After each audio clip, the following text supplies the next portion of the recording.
Hi, I'm Rob Vanstone. Welcome to the Rider Rumblings podcast. We're talking about the Saskatchewan Roughriders and how they've fared in free agency, the peak of the free agency period having come and gone, and what holes need to be filled moving ahead. With me is my worthy constituent, Dr. Murray McCormick, and he's been our Rough Rider beat writer since 2008.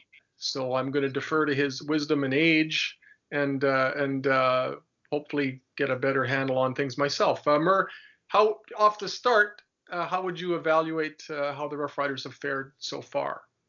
I think they came through quite well through free agency. The bulk of the work was done before I think the free agent window opened up, with the Riders signing most of their offensive starters. All but one position was open there, and I think they were in the position that they needed to bolster the defense going through free agency. And Jeremy did an outstanding job of that, I think, by signing six of the eight free agents are defenders, and that fills holes for him at they kind of needed a middle linebacker with Solomon retiring, so they got Larry Dean.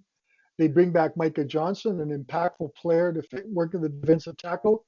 I know his numbers weren't up in 19, but I still think he was getting double teamed, and he played pretty well in the second half, the latter part of the season, despite battling a couple of ankle injuries. And they get a solid right guard in Evan Johnson, who spent 3 years with the Red Blacks, bouncing around between left guard and tackle and a little bit of right guard.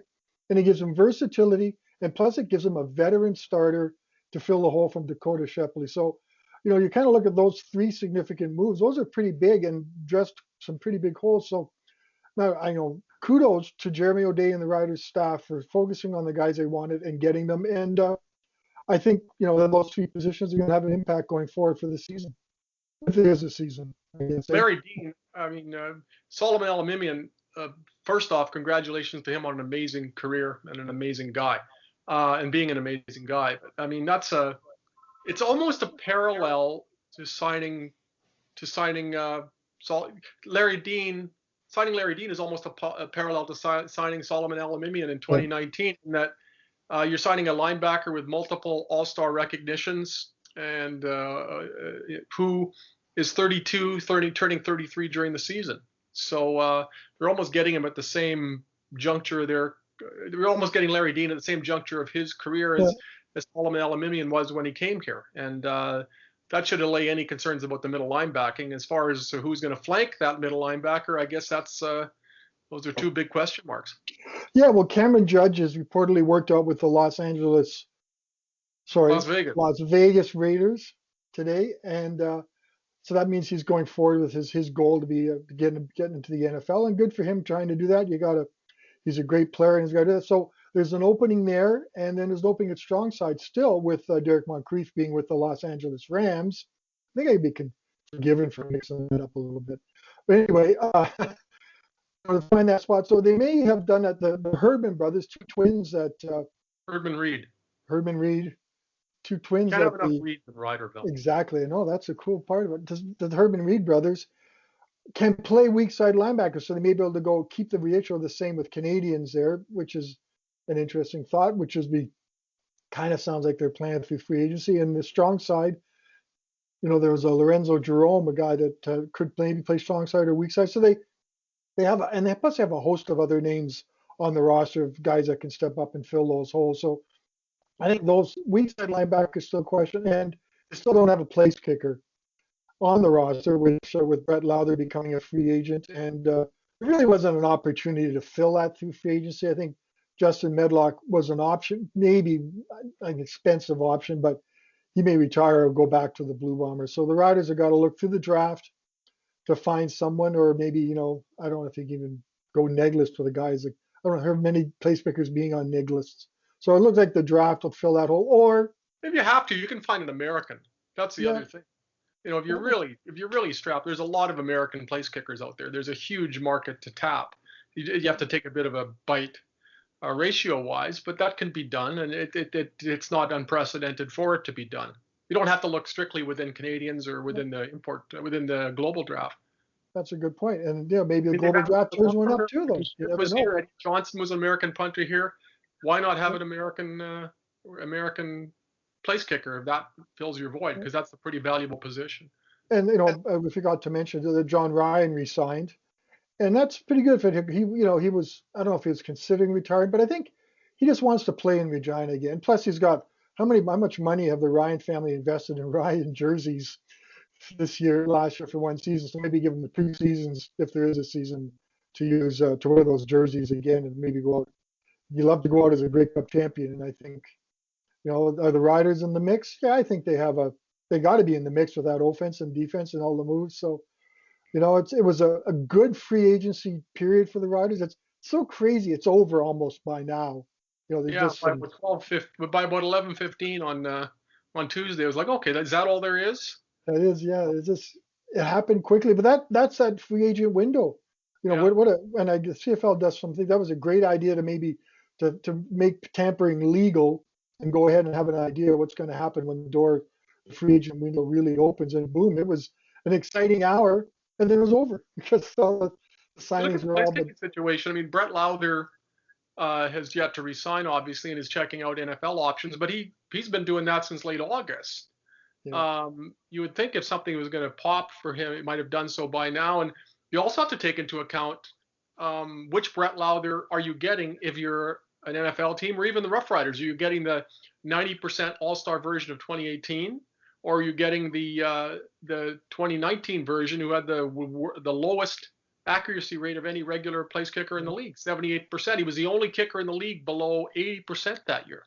Granted, he had the longest field goal in the league, 57 yards, and he had, I believe, 3 walk-off game winners. But his overall percentage isn't going to, if it's a what have you done for me lately world, how marketable is he right now? He's certainly better than the nothing the Rough Riders have right now. And if they're getting the 2018 version back, wonderful. But if they have to replace a 78% place kicker, that shouldn't be that hard to do. But he was injured. He was dealing with a hip injury. Remember that? And he's had a whole how many days since they last played a game, Rob? You had to know that. 4-ish. So he's had a chance to get healthy, and he's been kicking like crazy all over the place. He's also part of. And Brett, I'll give Brett Lowther credit for this. He's not 100% certain the CFL is going to be back for 2021, and he's not quite willing to lock himself into another CFL contract, but puts him behind the 8 ball if he tries to go. Let's throw the NFL. Like last year, he opted out in August, middle of August last year, and by then, most of the positions were locked up. So he wants to keep his options open as far as the NFL goes.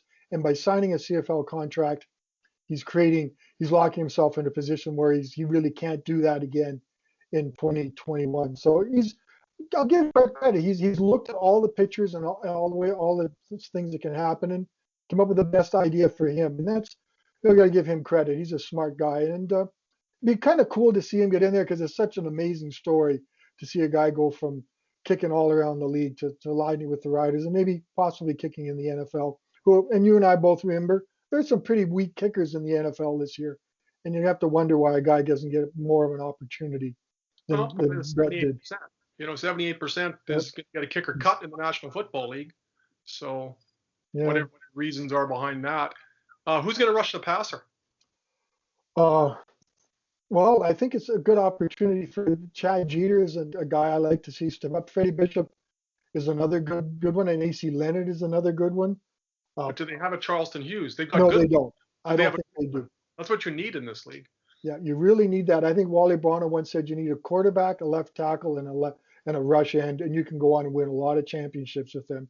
And if you look at Wally Bronner's teams over the years, he had all 3 of those well covered. So yeah, I don't see a Charleston Hughes on the roster, and I don't see so that's why it wasn't even one in free agency really, No, they're obviously, other than Charleston who left. But I think they have an impactful guy, Micah Johnson, who can step in there and really fill, maybe start drawing some double teams and maybe opening up more room for those other 2 guys. Plus, Johnson is a leader too, so they kind of keep the defensive line not intact, but bolstered it a bit with Johnson. there's So I just that think it's a good. void. Sorry.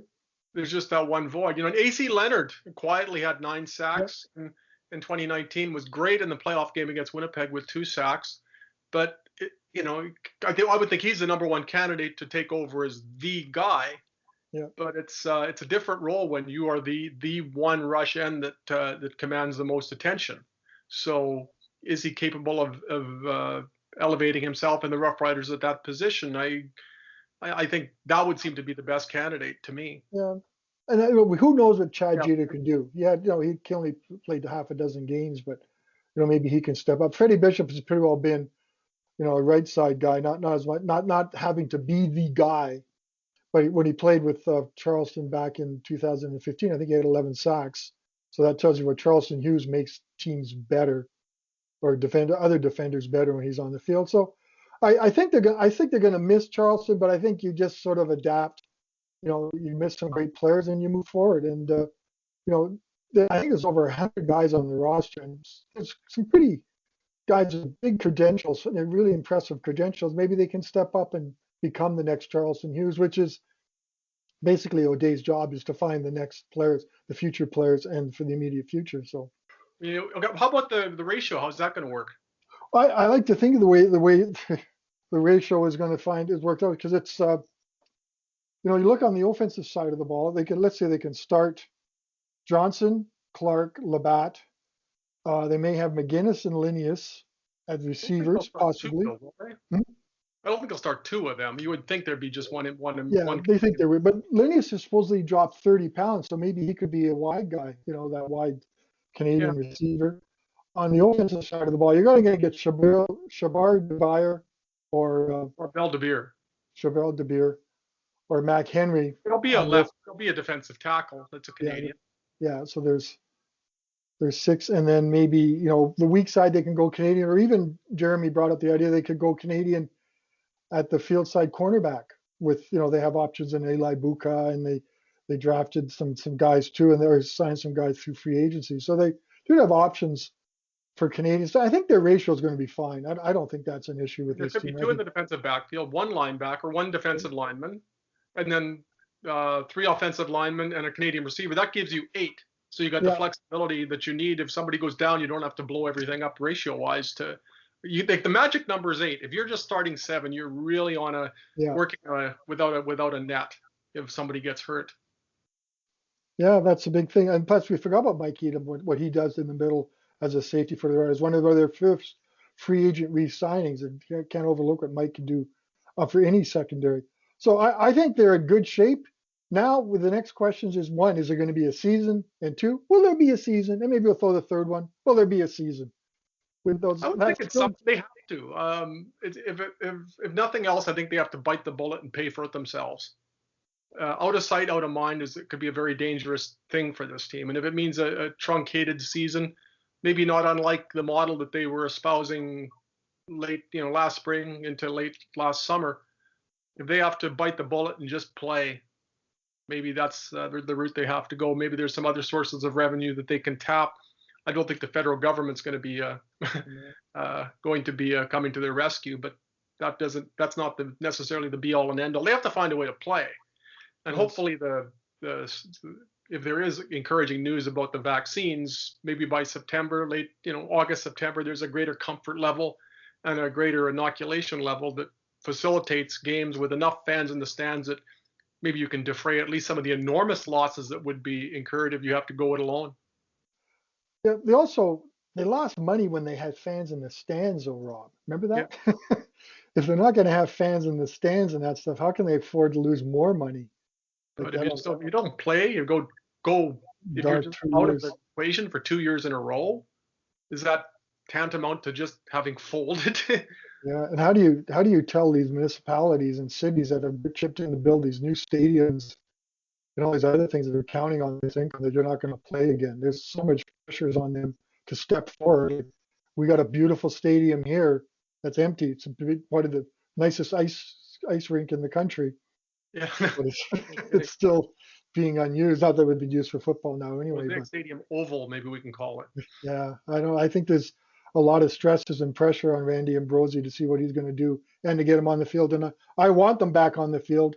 I think we need something. We got a taste what the NFL could do with this season, going through relatively, not unscathed, but got relatively through the season, ended on time, which I know was a big part of the equation for the NFL, was to finish on the Super Bowl date. But yeah, that's a big question. But the other minor questions, if it wasn't for COVID, we'd be talking about the minor questions that the Rough Riders have to answer coming out of free agency. And hopefully at some point we can really focus on that without any ifs or qualifiers. But if you look at major junior hockey, there's a determination there. They've said they're going to play. They're going to have a 24 game season, and whatever revenues fall into their lap, as a part of that process, fine. But they're prepared to bite the bullet. I think the CFL, to at least some degree, has Yeah. got to look at what major junior hockey is saying, and just you've got to get your product out there, even if it's in a scaled back form in terms of duration. You've got to play. Otherwise, we've had 2 full free agency periods that will have amounted to absolutely nothing, Yeah. along with But this that, podcast as a result. So that's been an interesting point of this whole free agency stuff. Is you're dealing with the surrealness of it. Yeah, we have to approach it as real football. We have to approach it as a season. You've got to prepare it for the season. But we keep going, yeah, but there may not be a season. yeah, Well, it's just, it kind of added a whole layer of something else to the free agency period that you go that, and your players all took pay cut. I think Jeremy O'Day made a good point recently where he says every veteran took a pay cut. So I think you have to look at the players and say they understand the seriousness of this too. They have to do their part to keep this going. And here's hoping we get to see them in May. But I'm like you, I'm more of a September guy. I think it's going to take a while, even though I'm in the age group that's going to get my vaccine long before you will, Rob. yeah. But I've never wanted to be in my 60s more than I currently do, but sometimes finally, yeah, you finally get the discounts and vaccines. Woohoo! yeah, yeah.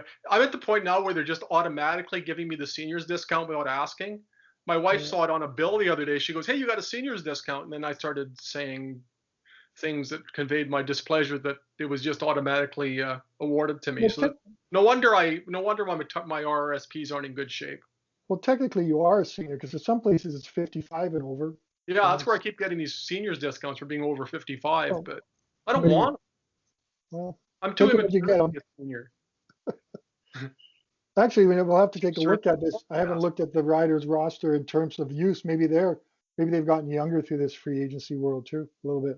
You know, a bit. I mean, Larry Dean is pretty much the same age that Solomon Elimimian was 2 years ago. Micah Johnson is going to be 33 before too long. Yeah, So, but Evan Johnson's yeah, he 26. was double teamed to 2019, but he was double teamed in Calgary too, and he was still a wrecking ball with 14 Yeah, sacks, multiple CFL All Star. So I find a lot of times people say, "Oh, well, he was double teamed." Well, that's what you're paying somebody who's good to command that kind of attention.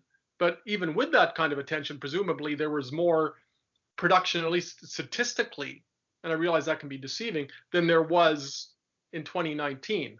So I think the Rough Riders, and you got to remember too, the Rough Riders opted not to bring Micah Johnson back for 2020 had there been yeah. a season. So in effect, they passed judgment to at least to some degree on the way he performed, and at least made other things a greater priority, even if they weren't speaking negatively about how Micah Johnson performed.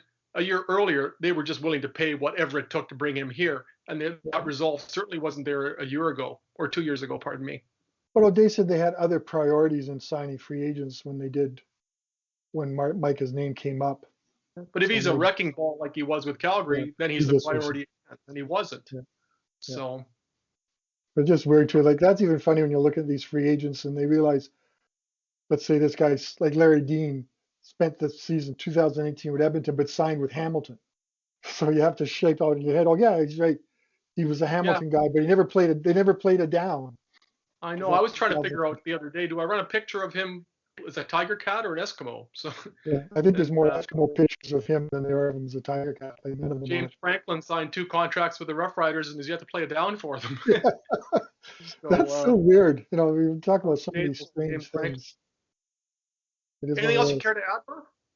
No, I think we're all good. We're gonna go pound this out and try to find where they go from here. And I think they're in good shape going forward from here. I think you know, as you said, we could quickly rehash that. Go, they can find a place kicker. American is definitely an outlet. Some weak side linebackers, Cameron Judge level don't surface every year, but you can find guys who play that position. Strong side. I don't see why they just throw it out there. No, Jim, but Otha Foster was a great Sam for the Riders. Maybe they can bring him back now that the free agent windows waves have slowed down. Maybe there's an opportunity there to bring Otha Foster or get, as he says, a host of other names on the roster to fill that role. And Well, one thing I wondered, you look at their depth on the defensive backfield, and they keep signing defensive backs with excellent credentials too. So if you take that starting core from 2019 and just plunk it down and say, okay, there's the starting core for 2021, that also creates a lot of candidates for one of those linebacking positions. That's basically a defensive back, and so maybe that's an option too. You use that wealth of talent at the defensive back to address one of the linebacking positions as well with one of the smaller linebackers. and that means so they got to have a training camp. Eh? Remember, there's been talk. There's people say, "No, just go straight into the season" and those kind of things. I don't think that's a possibility in in Can't football. do that. You've got to have. Can certainly scratch the preseason. The NFL Yeah, showed that that can be done. yeah, no one missed that, did they? No, But great. all Well, right. I'm gonna eat something because I Well, gotta I get will. back up Yeah, to 160. I love saying that. good for you. Murr, thanks for doing this. I'll let you get back to work, and thanks so much to everybody for joining us. And as events warrant, we'll do this again. For Murray McCormick, I'm what's my name again? Rob, and we'll talk to you soon. Take care and stay warm and safe.